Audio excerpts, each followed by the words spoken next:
ভাবি কেমন আছেন? আপনার তো কোনো খোঁজ খবরই নেই। আলহামদুলিল্লাহ ভাবি, ভালোই আছি। আপনি কেমন আছেন? আসেন, ভিতরে আসেন। ঘরের মধ্যে একা একা একদমই ভালো লাগে না। ওর আব্বু তো আবার বিজনেসম্যান, ব্যবসা নিয়ে অনেক বিজি থাকে।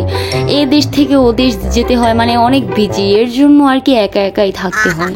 তাই নাকি ভাবি? তাইলে তো খুবই ভালো। আপনাদের বাসার এই পরিস্থিতি কেন? আপনার হাজবেন্ডের কি ইনকাম কম? না ভাবি, ভালোই আছি আলহামদুলিল্লাহ। ভাবি আপনার মেয়ে কই? ওরা যে বাসায় দেখতেছি না। সুমুর কথা বলতেছেন? ও তো একটু টিউশনি করাইতে গেছে।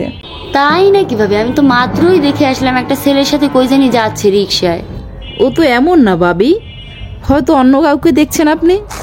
কি যে বলেন ভাবি, আমার মেয়েকে আমি এমন শিক্ষা দিই নাই। আমার মেয়ে আমার কথা ছাড়া বাসার নিচতলায়ও যায় না, বুঝছেন? তাই নাকি ভাবি? কালকে না আপনার মেয়ে আরো আমাদের বাসায় আসলো সুমুকে নিয়ে যেতে, কই জানি যাবে। ও তখন ও আচ্ছা, হ্যাঁ যেতে পারে। ওরা একটু ছোট মানুষ না, ঘুরতে গেছিল হয়তো। হ্যাঁ ভাবি, আমি এটাই বলতে চেয়েছি। আচ্ছা ভাবি, আপনার বাসায় এসি নাই কেন? এত গরমে কি এসি ছাড়া থাকা যায় নাকি? আমার বাসায় তো অনেকগুলো এসি, আমাদের লাগেও না, বুঝছেন? আর বলিয়েন না ভাবি, ছুমুর আব্বু তো একটু সৎ মানুষ, বেশি ইনকাম করতে পারে না অবৈধভাবে, তাই বাসায় ফ্যানই লাগাইছে, এসি লাগাইতে আর পারে নাই। আরে ভাবি আর বলিয়েন না, আমার স্বামী অনেক সৎ, বুঝছেন? আর আমার ফ্যামিলি নিয়ে আমি অনেক সুখে আছি। আমার ছেলে মেয়ে স্বামী সবকিছু যে আমি কপাল করে পেয়েছি, সবার ভাই কেমন জোটে না। আর আমি এতই সুখী যে ওর বাপে আমার কখনো কাজই করতে দেয় না। আমাদের বাসায় কাজের লোকের অভাব নেই, বুঝছেন? হ্যাঁ ভাবি, থাকতেই পারে, কিন্তু আমি নিজের কাজ নিজেই করতে পছন্দ করি।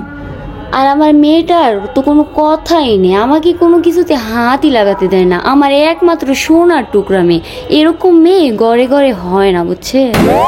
হ ভাবি, আপনার মেয়েটা তো অনেক ভালো।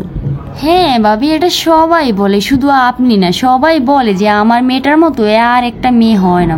আচ্ছা ভাবি থাকেন তাহলে, আজকে আমি উঠি, বুঝছেন? বাসায় অনেক কাজ আছে তো, আর একটু বিজি থাকি, ওর আব্বুর সাথে কথা বলতে হবে। ভালো থাকেন, হ্যাঁ।